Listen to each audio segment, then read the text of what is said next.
Battery Bill. Battery Bill. For cameras, computers, cars, or scooters, for trucks, boats, jet skis, remotes, Battery Bill. Battery Bill.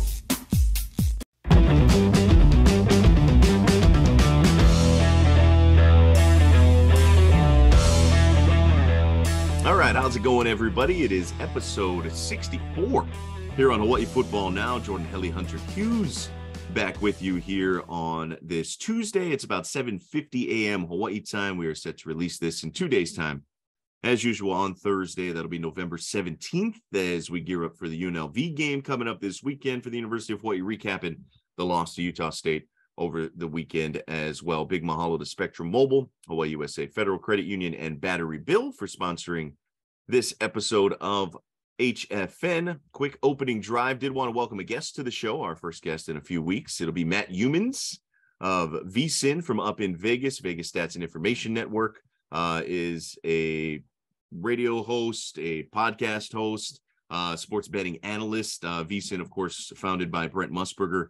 I think a lot of folks familiar with that network nowadays. They've got quite the expansive catalog of content, and always sort of through the lens of Vegas and the sports betting angle. It's actually really interesting stuff because it's basically just a ton of analytics, right? Because they're looking at it from a very objective standpoint when you break down, and they've got coverage of all different kinds of things, and obviously college football included. And we've got that conversation loaded for you coming up in the second half. Fun convo, Hunter. Yeah, really enjoyed having Matt on the pod. I was talking with another friend earlier, just a couple of days ago. The sports world has completely shifted, to get in alignment with what's going on in with Vegas and the sports betting. It's become so much more of a regular topic of conversation and the understanding and education of people of how to kind of talk about sports through the lens of sports betting has definitely shifted the way that we look at sports in general. So yeah, and got to have someone from the Ninth Island on the pod at some point, Jordan. So good to have Matt on here. Yeah, a lot of fun. And again, we got that coming up for you in the second half of the pod. Before we get going, I want to remind you that Hawaii Football Now is brought to you by Hawaii USA Federal Credit Union. Originally opened in 1936 as a credit union for educators, Hawaii USA has inspired a culture of giving that is rooted in education and has since become Hawaii's largest credit union and expanded to other areas of community need that impact financial health, including healthcare, housing, and hunger. To learn more, please visit hawaiiusafcu.com. All right, game time here on episode 64, Utah State 41, Hawaii 34. UH trailed at 24-10 at halftime, trailed at 34-17, trailed at 41-24. 17 was the biggest deficit that they faced. 34-17 after the third quarter. Rallied back, had arguably their best offensive performance in terms of production. One of their worst offensive performances taking care of the football. And ultimately done in by mistakes. And here we are, Hunter. They are now 2-9 on the season. 1-5 in Mountain West Conference play. 4 of those 5 conference losses have come by 1 possession or less. Well, I guess you can't get less than 1 possession. They've come within 1 possession, right? And here is another one, a 7-point loss to Utah State. 4 turnovers, 3 interceptions, a muffed punt, 1 pick six included in that. They also had 10 penalties for 115 yards. Meanwhile, they put up season highs in points, total yards, rushing yards, passing yards, and lose by 7. So what do you make of this one, Hunter? It's amazing how similar these games have played out, whether it was the low scoring game in the teens against San Diego State to begin conference play, or this latest game, what turned out to be kind of a shootout, absolutely obliterated the total in this game. I think it was like 50 something was the Vegas total on this game, 50.5 or 51.5 maybe. But yet here's Hawaii again, who looks really good at times, has a chance to be in a ball game, and just not quite enough at the end. Man, this game was kind of wild to me, Jordan. We had some crazy highlights. I mean, the Caleb Phillips catch in the down the sideline. Yeah, on fourth down. I mean, borderline ESPN top 10. That was an incredible play. Tylan Hines had arguably the breakout game of his young UH career. Great running game for us. Some explosive plays, and then it was just kind of crappy across the board for us, and not just from a football standpoint. You and I were on the sideline. We've got one of the vendors overcooking the Jamaican jerk chicken, and the smoke is pouring out onto the field and onto our sideline. The baton twirlers dropping the baton while UH is muffing punts. The t-shirt gun is not dialed correctly again. They're shooting it over the stands into the pool. It was just a poor performance overall, Jordan, from pretty much every facet of University of Hawaii athletics. It was not our best night, to say the least.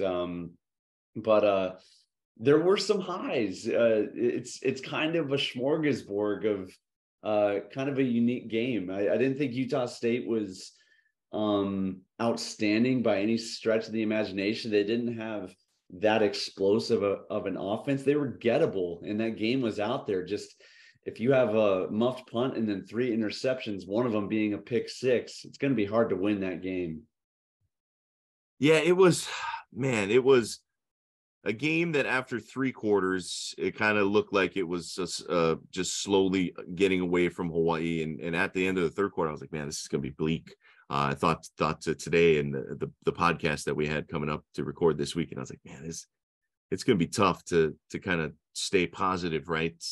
And not that we try to sugarcoat anything, but just, you'd much rather talk about some positive developments than another loss, and ultimately that's what it is. But as you point out, the highs were really impressive, and then the lows were bad. That 4th quarter was kind of a revelation, right? For the University of Hawaii, where they come out and after trailing by 17 to going into the quarter, they don't allow an offensive touchdown. Remember, Utah State's only score in that quarter was a pick 6. They put up 17 points of their own. Hawaii had 266 yards of total offense through 3 quarters. They had 275 in the 4th quarter alone. Yeah. So they more than eclipsed their output through the first 3 quarters. Credit to Jason Kaneshiro, who did that math of the Honolulu Star Advertiser. I believe I saw that on Twitter from him. It's defensively, they had given up some points, some yards in the first half in particular. Cooper Lega, the quarterback, was really impressive in the first half. In the second half, didn't really do much at all. And it kind of seemed like once Hawaii got down to 17, they were a little more aggressive. They weren't worried so much about the mistakes. Yeah, the mistakes came, don't get me wrong. But they started throwing the ball with some gusto. The defense started pinning their ears back, started blitzing a little bit more, right? Meki Pei got home a couple of times. Jonah Kahavai-Welch, I thought, played pretty good. Andrew Choi got in there, and they were able to force the issue a little bit more than we've seen in the past. Tylan Hines got loose once again, was outstanding in this ball game. And I think something that we've been clamoring for from really the Vanderbilt game, it's just keep getting that dude touches.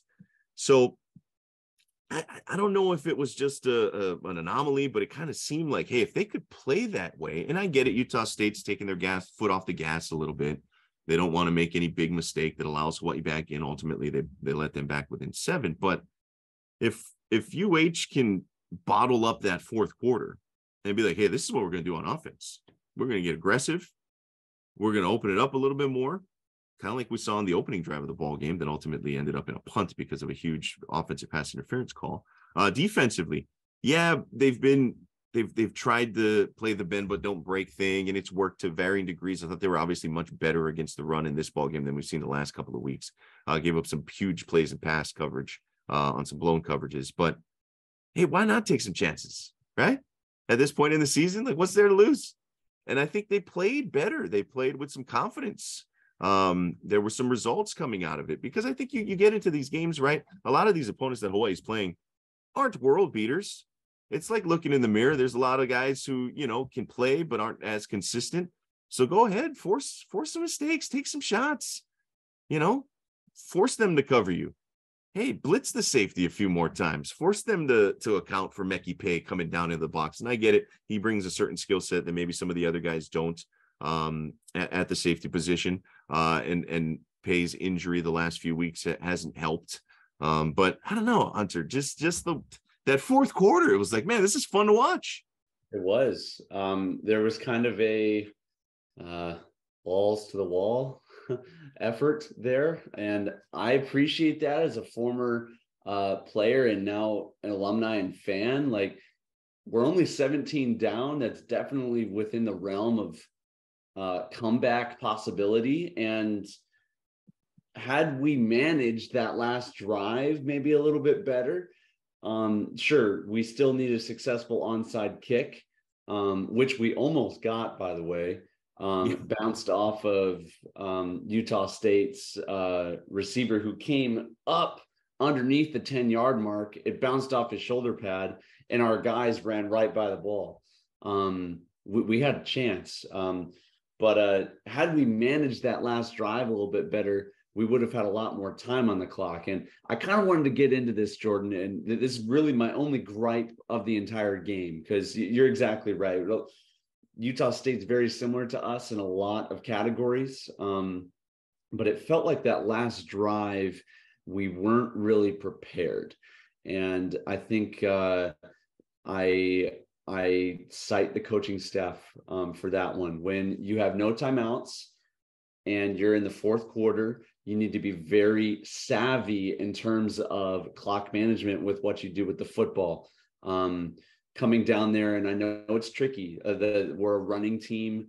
You get down there to the 1 or the 2 yard line. You're hoping to punch it in really quick with your running attack. Now, when that doesn't happen, you got to spike the ball. You got to spike the ball right there to at least give yourself one more realistic chance at the end zone via pass, instead of going for a run the second time, burning another, 30 seconds off of the clock right there, and then having to spike the ball, kick the field goal, and hope for the onside kick with only, I think, 25 seconds remaining on the clock for some sort of a Hail Mary situation. I mean, Timmy said it after the game, we got to get better, and it starts with me.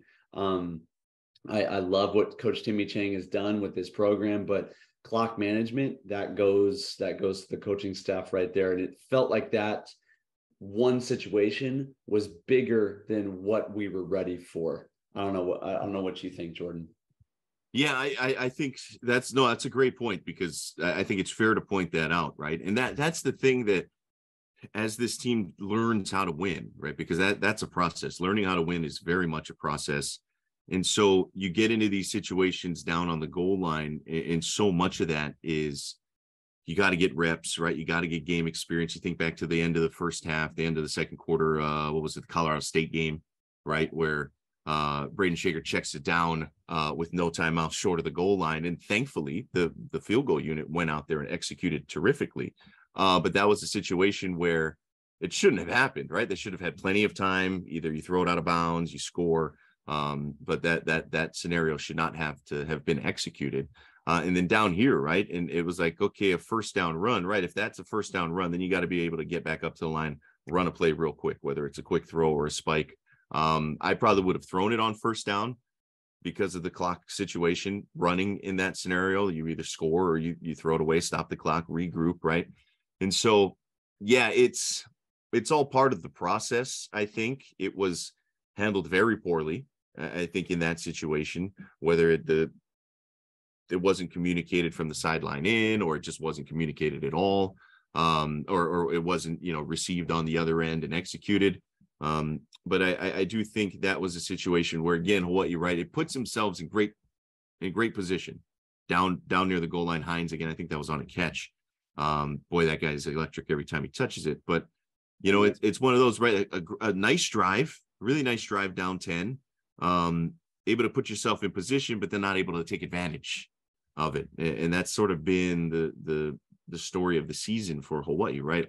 Even the fact that they go for 235 on the ground, 306 through the air, 541 total offense, but yet 4 turnovers, 10 penalties for 115 yards. It's like it's always like 3 steps forward, 2 steps back, 3 steps forward, heck, 3 steps back. It's a team that's close, but a team that hasn't really figured out the winning formula just yet. And I think that clock management situation is part of it. I think overall taking care of the football while playing so much better offensively is part of it. It's frustrating, I think, because you can see the potential. You can see that they aren't that far off. And so I think, it's all expectations, right? And so that makes it a little tough to kind of wrap your head around at the end of the day. Yeah, and we haven't necessarily been the best in terms of play calling offensively with reacting to what the defense is giving us. Like, for example, Utah State was only rushing 3 defensive linemen at us, and they could drop everybody back into sort of a zone coverage. But the attack from those 3 D linemen, that rush, was enough to put Braden Shager on his heels. And one minor coaching thing that I observed was Braden Shager was taking a little bit too deep of a drop back. And Jordan, you're a former quarterback too. Anytime your drop back is beyond, 8-9 yards, it puts a lot of pressure on those tackles to keep the pocket tight. You know what I'm saying? So if you bring it back there, then that DN can come around the end without much effect of even touching that offensive lineman, because Shager's way back there. And so it puts those tackles in a tough position. I would have liked to see him take a shorter drop back, maybe a tighter spread on his 2 or 3 step drop, giving him another 2 or 3 seconds in the pocket to make a better decision. Because remember, a handful of times he's running backwards and throwing something off of his back foot, and that's not going to be a winning situation for our offense. So little things here or there that, again, we're going to continue to get better. And hopefully, I like what you said earlier, take some more shots and some risks as the season's almost capped off. We want to send these seniors off well. Yeah, you really do. And it's kind of amazing that they put together this offensive output, and yet it was by far their worst game in a while. Like, this is a team that had figured out, take care of the football, cut down on the penalties. That had been the case the last 3 weeks. Like Fresno last week, 1 turnover, just 3 penalties. Against Wyoming the previous week, they didn't have a single turnover and just 2 penalties. Against Colorado State, they had no turnovers and just 4 penalties, some untimely flags in that game, if you remember back. But, they had sort of seemingly cleaned that up. And then they come out with a 4 turnover, 10 penalty performance. And I think for this offense, we're still searching for that identity. I think, how do you pair the fact that you continue to run the football so well, right? 235 yards on the ground. Tylan Hines, his last 3 games, 279 yards on 31 carries. DJ Parson continues to be a workhorse. And I think still very much deserving of a prominent role in this offense. But I'd love to see both of those guys on the field at the same time. Really, because Hines has shown the ability, he can catch the football, had a drop in the ball game, but a guy who can catch the football, you can ply him in the slot, go with 2 backs. I don't know, figure something out there. And then defensively, I think trying to figure out where they're best at as well. And I think, with the size they have at corner, I'd like to see him take a few more chances, bring some pressure, and really get after it. And we'll see if they can build off of this game here. Because you've seen some guys, stand out. I think whether it was Mekhi Pay or Tylan Hines on the other end of the football, there's some guys that you could really kind of feature here the last couple of games. Absolutely. Tylan Hines had that explosive run in the 4th quarter that really put us back into position to try to come back and win that football game. One fun thing for our faithful listeners, he dropped the ball on the 1 yard line right there. One little coaching thing to that freshman is hang on to the stinking football until you cross the line, partner. We are not good enough for those dumb mental errors. And one fun thing from being down on the sideline, some of the conversations that I'm blessed to be a part of, I was talking with our special teams unit, and they came up and told me that the ref had communicated to them while they were getting situated for the post touchdown field goal. It was so close, we just thought we'd give it to you guys, from the referee to our special teams unit. So it was out there. It felt like there were many calls that even the boys in the white and the black were trying their best to help us out. So that's always fun to hear.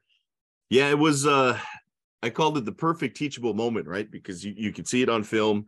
You definitely give him a strong coaching up, but thankfully, in the end, it didn't actually hurt Hawaii, right, on the scoreboard, because the play stood. But clearly, can't have that happen again. Not quite Deshaun Jackson level. Not quite Deshaun Jackson there. All right, that'll kind of wrap up the discussion of the Utah State game. Obviously, UNLV coming up this weekend. We've got Matt Youmans of VSiN coming up in the second half. So we'll go ahead, take a quick halftime pause, and get you right to that interview to start the second half. This is Hawaii Football Now from ESPN Honolulu. All right, Matt. Hey, thanks a lot for joining us on the pod. We like to do this kind of early in the morning, so we appreciate it. Now that Vegas is only 2 hours away from us with the time change, kind of brings us back to the continent a little bit here. We figured this was a nice excuse to get you on with Hawaii and UNLV coming up this weekend. Two programs kind of in similar trajectories in a way. Hawaii having lost 4 in a row, UNLV having lost 5 in a row after starting 4-1. I know you've kind of got your finger on the pulse of a lot of different things up there in Vegas, but just kind of generally speaking, what's the sense, what's the vibe around UNLV these days after what was kind of a promising start, but overall under Marcus Arroyo, it hasn't been a whole lot of good? No, not too much good. And Marcus Arroyo is not a likable coach for a lot of people around the program. I'm going to put it kindly and say he's an arrogant a-hole. That's the best description I could get from a lot of people at UNLV. And I think his attitude puts a lot of people off. Now, the average fan doesn't really get to see that, doesn't know that, but the average fan doesn't get too fired up about UNLV football anyway, because it's been so long since this team has won something significant. And, you know, you said it was a good start to the season. It was. UNLV had a couple decent wins, but let's look at it. You beat Idaho State, North Texas, Utah State, and New Mexico. What did you really accomplish, right? None of those teams are good.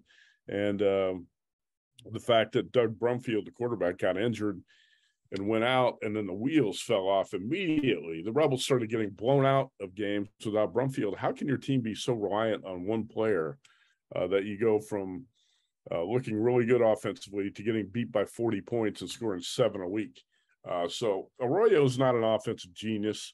He has elevated the recruiting. I think UNLV's got better talent now. There's no doubt about that.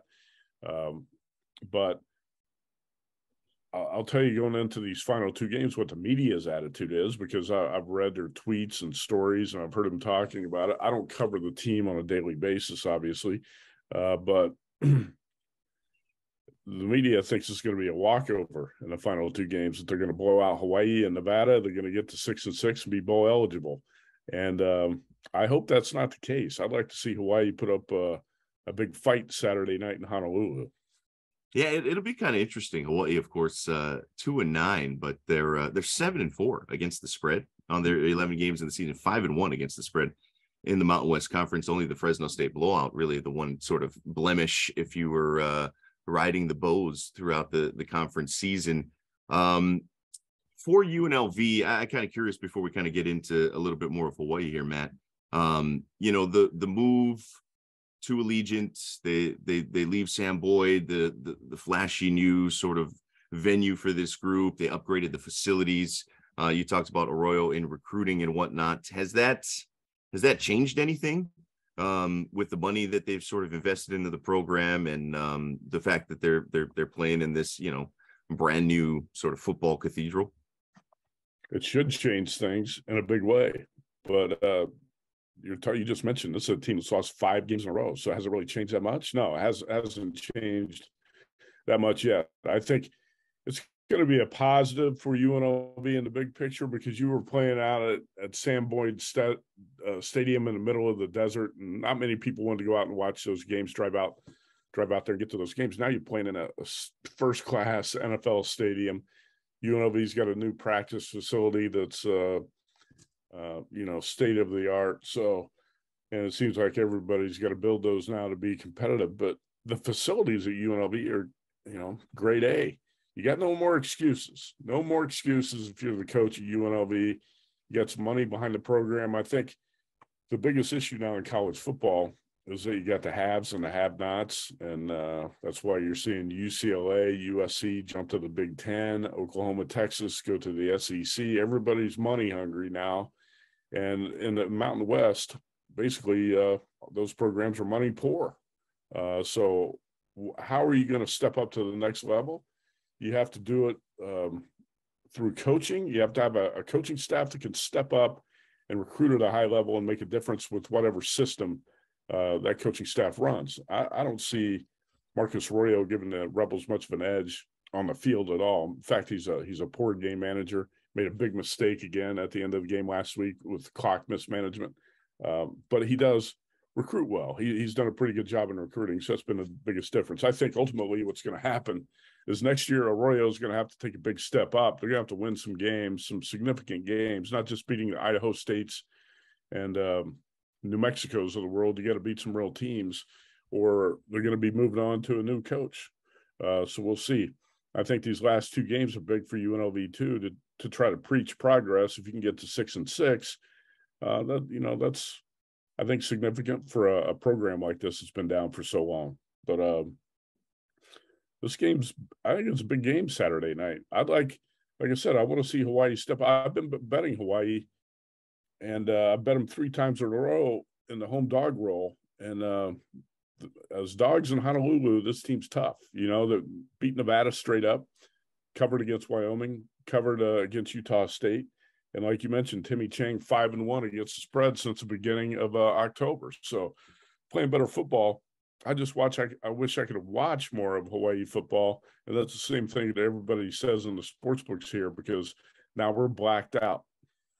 Yeah, that's the thing. Sorry, Hunter. Just to capitalize on that. Yeah, Hawaii 11-point dogs, I believe at last check, coming into this Saturday. But can you explain to us what that is like on the, because we got a lot of, I don't know if a lot, but we've got some listeners on the mainland that tune into the pod every week. Shout out to them. But how can you watch Hawaii football if you're not in Hawaii for these pay-per-view games? Like, what is that experience like? It's not good. It's not a good experience because Hawaii football, and I've talked about this with you and Kanoa on your radio shows before. You have to market your product. You have to know what the appeal is to your product. And Hawaii football is the last game on the betting board on Saturday nights. And everybody in the country wants to watch these games and bet the games. I get that. I pay close attention to Hawaii football and have for many years because that's the last game on the board. You want to put out a winning pick on that. You want to handicap this team the right way. And that last game of the night is important. So the problem is, we can't watch it anymore. We can't watch Hawaii football. And I think that's going to be detrimental to the program because you got to market your product on a national basis and nobody can watch it. I have to watch Hawaii football now on something called the Team One app on my phone. And, I'm at the Circus Sportsbook on a Saturday night, and the only game in the world going on is Hawaii football, and we can't get it on a big screen. Can't watch it. And that's something that's got to change. And I got to think with all the streaming services that are out there now, we're seeing Amazon and Peacock and whatever. There's so many of them. Is there a way that Hawaii football, the athletic department, could sell the football product to a streaming service? Because there is going to be a demand for this. I mean, we're talking this 2022 going forward. You've got to know how to market your product. And I think that's a problem right now. I understand the island pay-per-view aspect of it, but you have to think bigger. Think about things in the bigger picture. And I think that situation is going to have to change. It's when you come to Vegas, let's say you're having your bachelor party out here like you had last summer, and it's a Saturday night, and the only game going is Hawaii football, and we all want to watch it, but we can't. How aggravating is that going to be for you if you got a bunch of guys from Hawaii here? We can't watch the game. So I think that's something that it's got to be addressed with the Hawaii athletic department. Yeah, no, I'm with you, Matt. And from a recruiting standpoint, that's one of the biggest things that we need to have is, we're competing with other schools in the Mountain West. How are we getting those guys to choose Hawaii over Fresno, over UNLV, over Boise? We need to be able to compete with them with the eyeball. So I completely agree with you. Thank you for bringing up that Timmy Chang is 5-1 against the spread, because we don't really have anything else positive to say in terms of a record right now. So I'm going to be saying that left and right over here. But we've got a lot of bettors over here in Hawaii. We've adopted Vegas as the 9th island of Hawaii. Kind of a fun question. Is there a secret button, behind the curtain with these Vegas sports books that always makes Hawaii the underdog? Because in the last 3 or 4 years, Hawaii's only been the favorite to win of a football game, I think maybe once or twice. I think we might have been favored during the Graham era one time.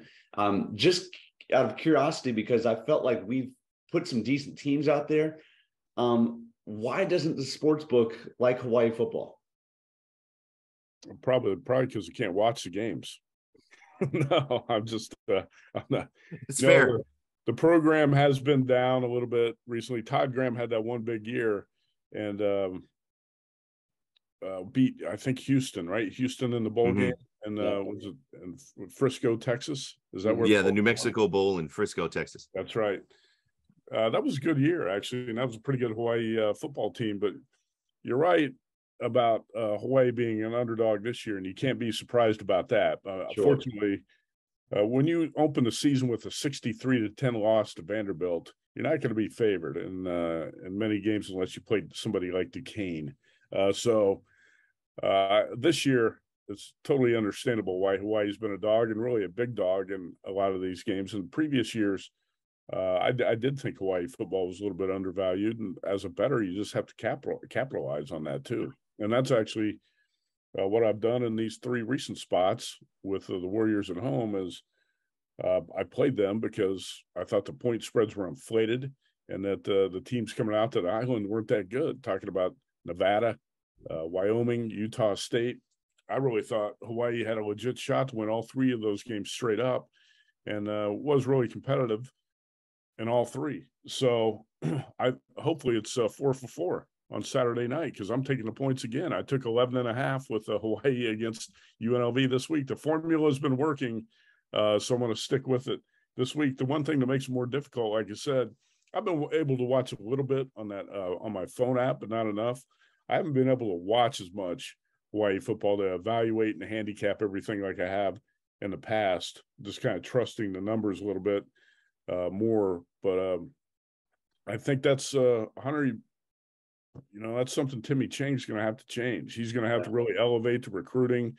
And one thing I'm disappointed in with him a little bit is he's a quarterback who understands the importance of that position. And in the era of the transfer portal, you can't go into a season like this with Braden Shager and Yellen as your quarterbacks and think you're going to be able to win.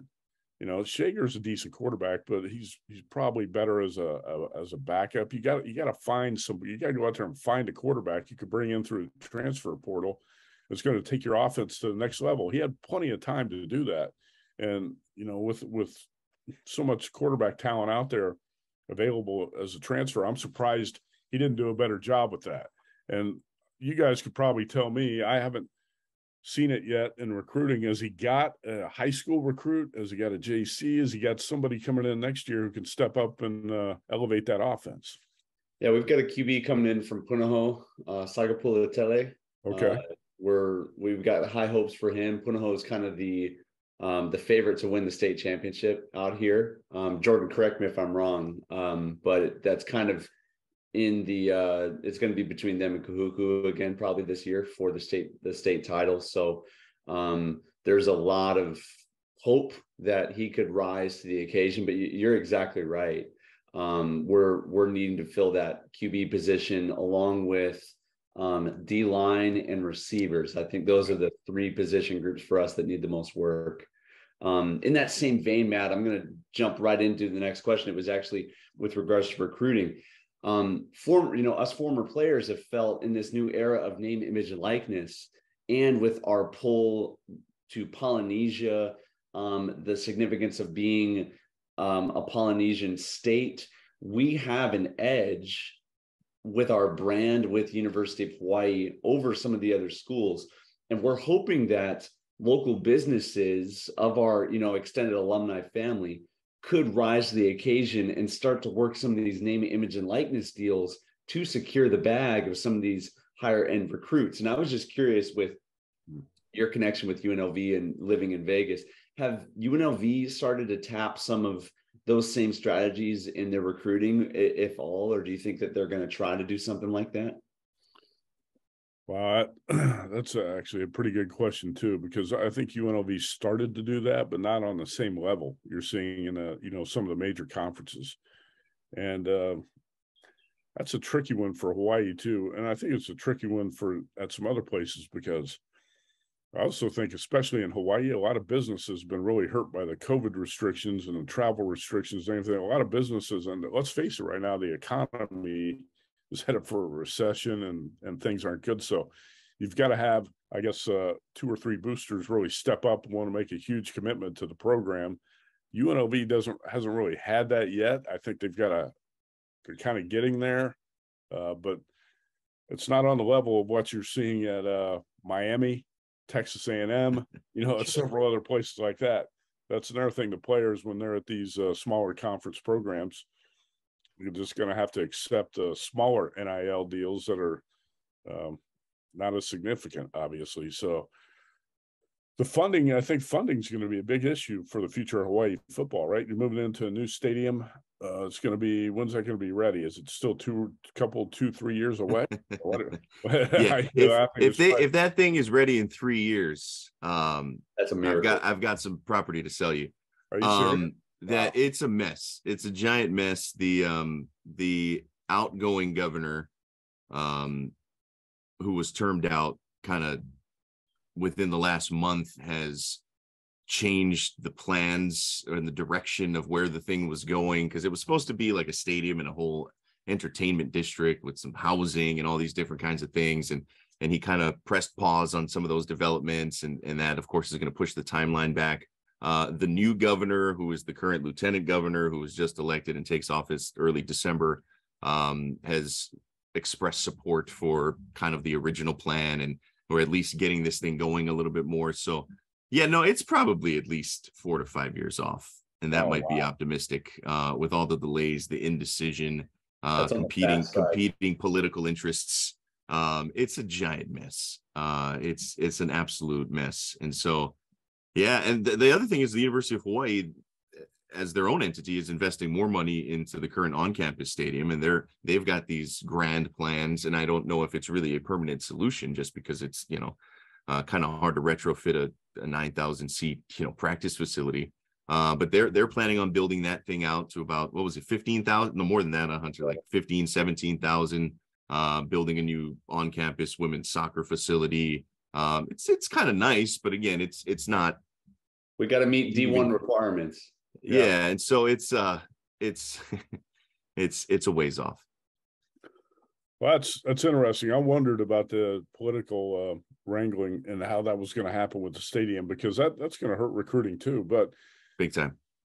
That's good to hear that they're going to expand that on-campus stadium. I'd like to get out there and see a game. I've seen a few on TV. It looks like it's got the potential to be a decent atmosphere. Do you guys feel like on that on-campus stadium that's so small, I guess you could say sometimes that could play to your advantage a little bit? Do you feel like Hawaii's got a home field advantage similar to what it had at Aloha Stadium, or what's the home field advantage worth? What do you guys think it's worth now? Well, I could take it, Jordan. For us as players, it's a game changer. For the longest time, Matt, we've had an issue with getting our friends, the other students from the campus over to, about a 10-mile drive over to Aloha Stadium. And the student section would be so weak. And, University of Hawaii, just like UNLV, for the most part, is kind of a party school. So we need to kind of keep the party and the team close together. Okay. And so with us being on campus, whenever that camera zooms out, you see Diamond Head right over that east end zone. We have food trucks and tailgating down on the field now. The fans can have interaction with the players in a really close proximity. It's an intimate, close environment, and it's been a lot of fun, and a lot of great feedback from former players is like, this could be something really special for us, that we're actually on our field, our home turf, finally. So it's something new for us. Okay. That's cool. I kind of like the way it looks on TV. And I say, if you had more seats out there, maybe you can play there for 5 years and it's not a recruiting disadvantage. So it's good. You don't need a massive stadium. San Diego State just opened a new stadium. I think it's like 35,000 seats, and people love it. So if you could somehow expand that Hawaii stadium to 20, that's probably big enough, right? And you could create a great atmosphere there for home games. Yeah, I agree. I think if you can get it, the one big complaint from a lot of the diehard fans that have kind of stuck through it is you don't have your traditional parking lot tailgating. That was kind of a culture at Aloha Stadium. Right. The student participation had been better the first 4 home games. The last couple have not. They haven't showed up. So it's trying to find a little bit of the medium. And I agree with you. I mean, you look at a place like Coastal Carolina, right, which has kind of burst onto the scene there in Conway. Their stadium, I think, is like 21,000, but that place gets packed. It's one heck of an atmosphere. They've obviously won a lot of football games here recently. Yeah, so I'm with you. It doesn't have to be some gargantuan, coliseum or anything like that for this group. And I think that's one of the huge questions for this program, really more for the athletic administration than Timmy, but is kind of the funding here, right? How are they going to exist in the new landscape, whatever that landscape is, once we kind of figure out what the Pac-12 and the Big 12 are going to do in terms of expansion following the USC UCLA dominoes. And you've still got the Hawaii fans that I think have the pipe dream that we're one day destined for the Pac-12. Is never going to happen. But I'm kind of curious on that note. You mentioned UNLV a little bit earlier in terms of the money that's being pumped in, not quite the same level of NIL deals as maybe some of these other schools, even within the conference, I would say.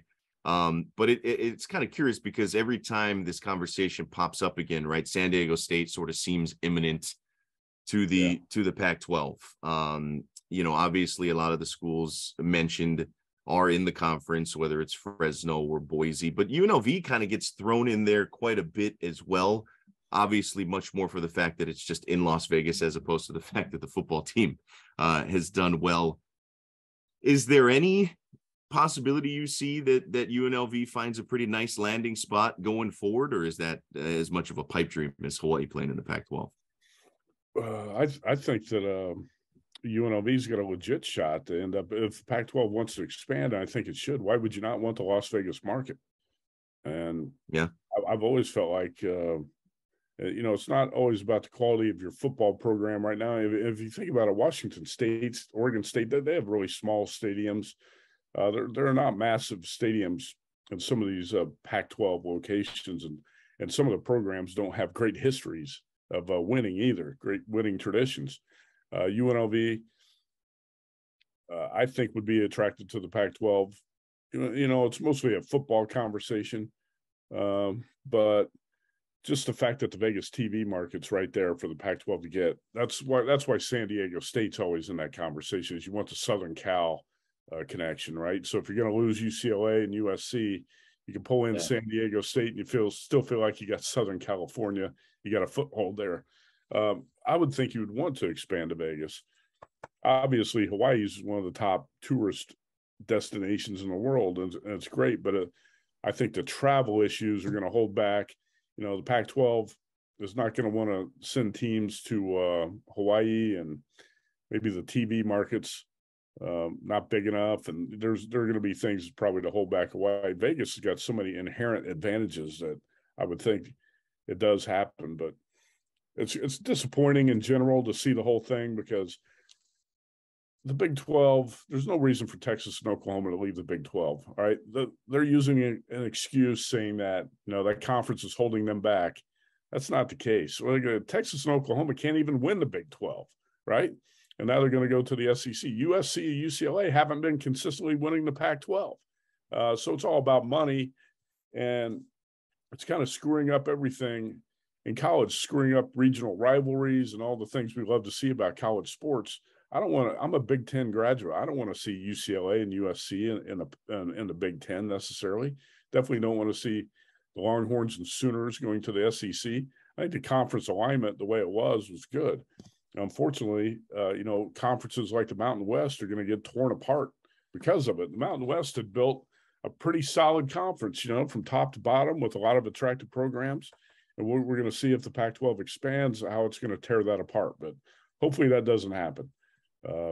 Because I kind of like the Mountain West the way it is, but if the Pac-12 is going to lose UCLA and USC, it's got to go somewhere, right? Yeah.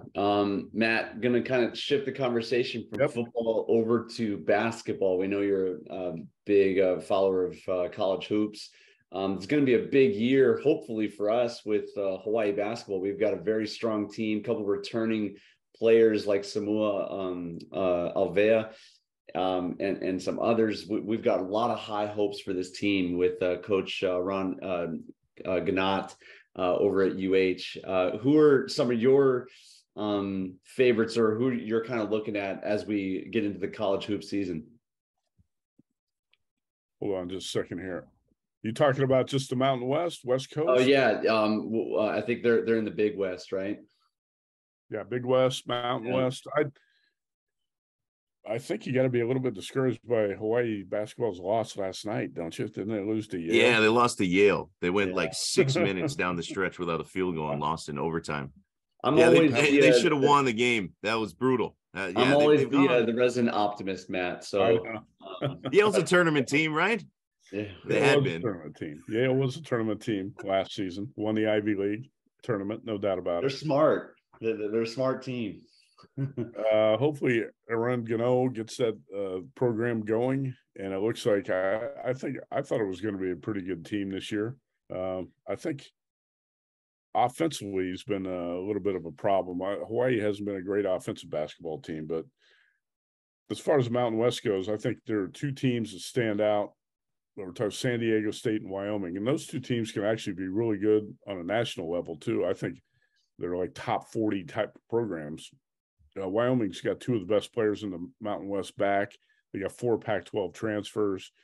Unfortunately for the Cowboys, their best player, Graham Ike, is out with a knee injury. He's not going to be back until early January. San Diego State's a legit top 25 team right now. Yeah, and we're going to see him. I get to see him next week here on Maui. You and me both, by the way. I'm going to be out there. I'll be out there for the Maui Invitation. Right. There we go. After attending the Maui Invitational at Mandalay Bay in Las Vegas last year, I'll be back out at the Lahaina Civic Center next week. I'll be out there Monday afternoon. I'll be out there for the afternoon session. There's going to be a good game. San Diego State, Ohio State. Arizona's in that tournament. That's going to be a good field. Creighton, Arkansas. That's right. Arizona, Texas Tech, and the worst team in the field is probably Louisville. Yeah. Louisville's off to a rough start. So that's a really good field. And I actually think next year's Maui Invitational field is going to be even better. So looking forward to getting out there and seeing that. So it's early in the college hoop season. What I try to do is watch as many games as possible. I've done all my research and put power ratings on about 150 teams, but there's 363 Division I teams, and it's a work in progress, man. It's something you work on every day, trying to update these teams and figure out, who you're right about, who you're wrong about, and it's a fluid process. So it's a little bit too early in the college hoop season to make a lot of determinations. I got to tell you, time management's a problem this time of year too, because I've basically been up all night working, and don't get much sleep at all on the weekends, and you're trying to stay on top of college football, the NFL, college hoops. I love it, but there's not enough hours in a day. And college hoops this time of year is the toughest thing to get a hold on because there's so many teams and so many games going on, and it takes a lot of time to stay on top of all this stuff. But looking forward to getting out to Maui next week and seeing some of these teams in person, because it was 2 years ago. I think it was 2019 is when I was out there and saw Dayton. Mm-hmm. I remember Jordan and Kanoa were on the call. You guys were calling those games on the radio out there, ESPN Radio Maui at the time. And the first day I saw Dayton play, I was like, wow, this team is loaded. And I looked at my preseason rating on Dayton, and I bumped it up, and I bet Dayton in the next day's game. And Dayton was like a 3-point favorite, won by 27. And then Dayton played Arizona and ended up losing in overtime. And that's when Jordan had to call, Obi Toppin, are you kidding me? When he, I think, buried a 3 to maybe force overtime or something like that. That was a wild game. And Dayton went from being unranked and really unknown in the preseason to was going to be a number 1 seed. Yeah. And was going to be a number 1 seed in the NCAA tournament, and they got canceled because of COVID. And that was heartbreaking for them, and it sucked for me too, because when I was in Maui, I called back to a friend in Vegas and said, hey, let's bet some futures on Dayton basketball and tell me what odds you can get, and let's take everything we can get. We got 200-1 odds on Dayton to win the title that year. And I had a couple tickets worth $50,000-$60,000, and tournament got canceled. So that's what you call a bad beat. Yeah. Yeah, that was a Dayton team that, from the time they were debuting on Maui on Monday to when they were playing the championship game on Wednesday, their odds absolutely shrunk big time. That was pretty cool. Jordan went from 200-1 on the first 2 days of the tournament to 50-1 when the tournament was over, or 30-1, really as low as that. Incredible, in like 48 hours, right? Yeah. Incredible. Now that's a lot of fun. It's a big week coming up here on Maui after not having the tournament since that 2019 year. So should be a lot of fun. Hey, Matt, we appreciate you coming on. Always fun to talk. We love the Hawaii angle from Vegas, and enjoy the game. I kind of like Hawaii plus I think I saw it at 11 now. You got it at 11.5. I think that's a great number. I think they got a good shot to win this thing straight up against UNLV, and then we'll see you out here next week. Hey, man, let's hope Hawaii can roll up 500-plus yards of offense like it did last week against Utah State. We just don't turn it over 4 times. Just don't need the 3 interceptions or 4 turnovers. And I think Hawaii's got a chance to be a live dog to win that game. So take the points. And Hunter, Jordan, great to talk with you guys today. I'll see you out in Maui next week, Jordan. Thanks, Matt. All right. This is Hawaii Football Now from ESPN Honolulu. All right, big thanks to Matt. Fun conversation there. I kind of like Hawaii too. With the points, they've been really good against the spread, Hunter. So that is something we can take as a positive here. They will at least have a winning record against the spread because they're 7-4 overall right now, 5-1 in conference. That does say a little bit of something about the competitiveness of this team, right? It does. It says something. I mean, in my year-end interview with Mr. Matlin, if I'm Coach Timmy Chang, that's the first thing I'm talking about right there. Hey, we're 7-1. We're 6-2 against the spread. Even though we're not necessarily getting it done with wins, our team is competitive. They're gritty. Our team not only has been plagued with injuries, but trying to make something out of nothing with 53 new players on our roster. It shows what this brotherhood is made of. The not backing down. It shows that this team has substance. It has sand, Jordan. That's a good old fashioned word. Just spirit. And we just need to give it time for that spirit to take form into wins, because it will produce that if we give it enough time to do its job. Yeah, it's the big question. Can they pick up the win again this weekend against Hawaii? Likely to be about double-digit underdogs on Saturday for the Island Showdown Trophy. Of course, which was created in 2017. One of the four that Hawaii does not have possession of at this point. Rebels come in 4-6, 2-4 in the Mountain West Conference. They started 4-1, including 2-0 in Mountain West Conference, but they've lost 5 straight. So Hawaii's coming in on a 4-game losing streak. UNLV's coming in off a 5-game losing streak, as Matt pointed out, in large part because of the injury to their starting quarterback, Doug Brumfeld, who's really athletic, really, really fun guy to watch. Lefty out there. They've had 3 different guys who have thrown at least 31 passes. Cameron Friel is the backup, of course, the Kailua grad. Yeah. From or at UNLV now currently. Friel, 33 of 49, 364 yards, 3 touchdowns, an interception, 2 starts. Really impressive numbers on paper, but just not a lot of success without Brumfield in there. UNLV likes to run the football.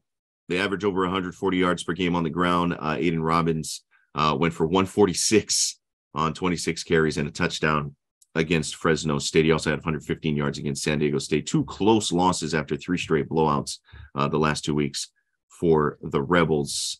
Should be a lot of fun. I think it's a meaningful game for a number of reasons, as these 2 teams have met every year since 2009. It's senior night. You're playing for a rivalry trophy. I think it's huge for recruiting. You touched on this a little bit in our conversation with Youmans. Did you, Hunter?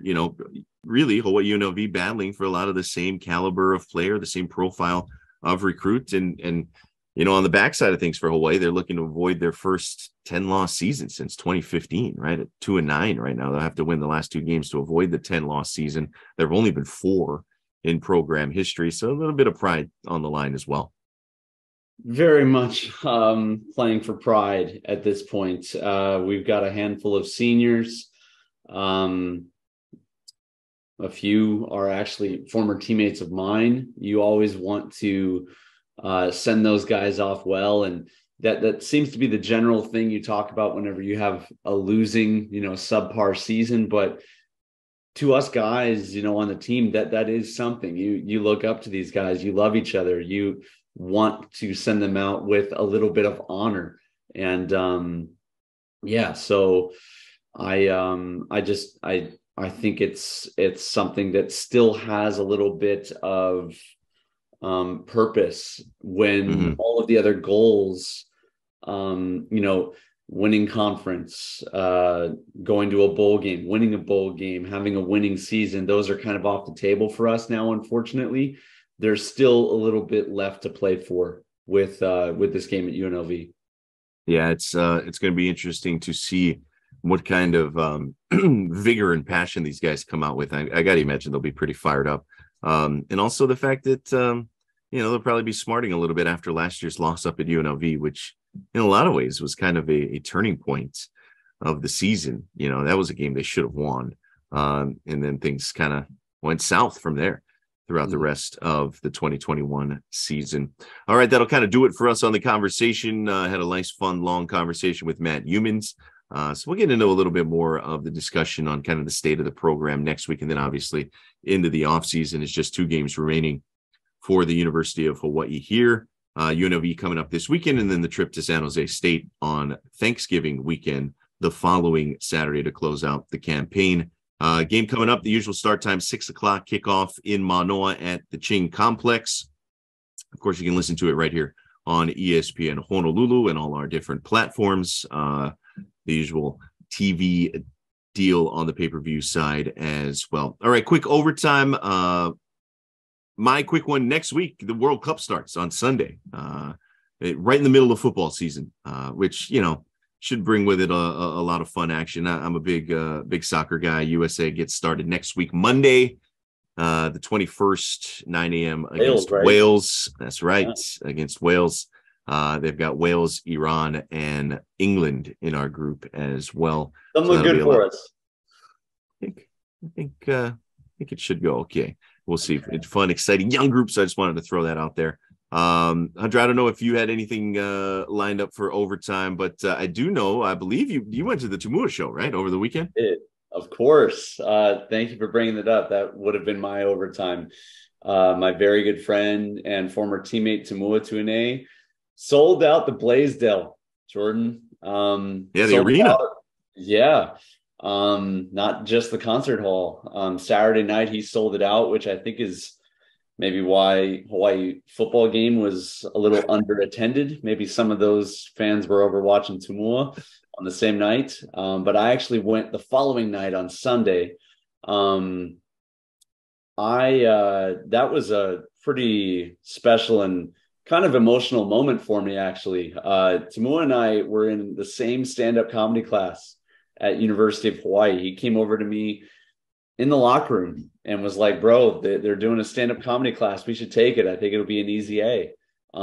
Stephen Tsai, of course, wrote a very kind article about that whole story and kind of journey of Tumua starting in stand-up comedy and everything that's happened now. And I couldn't help but just look around the arena. You know, Tumua was right in front of me, but I just kept looking around like this stinking dude filled the Blaisdell Arena. It blew my mind. It blew me away. It was really, really cool. Could not be more happy and stoked for my friend. And I hope it's just a sign of many, many more great things to come. It's good for Hawaii. It's good for, honestly, the program at University of Hawaii. I feel like we should be talking about things like that more often, about guys having success after football. It's just a good thing in general. Yeah, it's pretty darn cool, no matter which way you slice it. And congrats to him. What success he has had. I got a chance to see him here on Maui back in February. Great time. The dude's funny. And that's really what it comes down to, right? In his line of work. So yeah, we'll have to get him on the pod one day down the line when he's a little less busy, and writing new material and all the good stuff. So no, that was really cool. I'm glad you got a chance to go check it out, and how awesome selling out the arena at the Blaisdell. That's big time. That's rarefied air right there. All right, that'll wrap things up here on a little extended edition of Hawaii Football Now. Big mahalo as always to our sponsors, Spectrum Mobile, Hawaii USA Federal Credit Union, and Battery Bill as well. Thanks to Jaron on the controls, doing a lot of editing once again for us here on the pod. Again, we'll see you next week, and we'll see you down at Ching hopefully on Saturday as well. And then back with you next week for episode 65 coming up on a nice little round number there as well. Thanks to everybody for tuning in once again. And we will catch you next time on Hawaii Football Now. Aloha. You've been listening to Hawaii Football Now with Jordan Helly and Hunter Hughes, all from ESPN Honolulu.